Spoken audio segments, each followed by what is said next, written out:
Hi guys, in front of me is Motorola One 5G Ace, and let me show you how to perform a soft reset.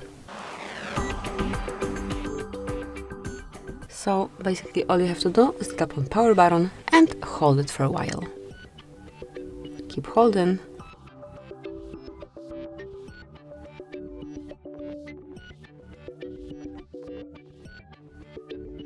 And once you see the Motorola logo, you can release the button and wait till your device is rebooted and then ready to use again.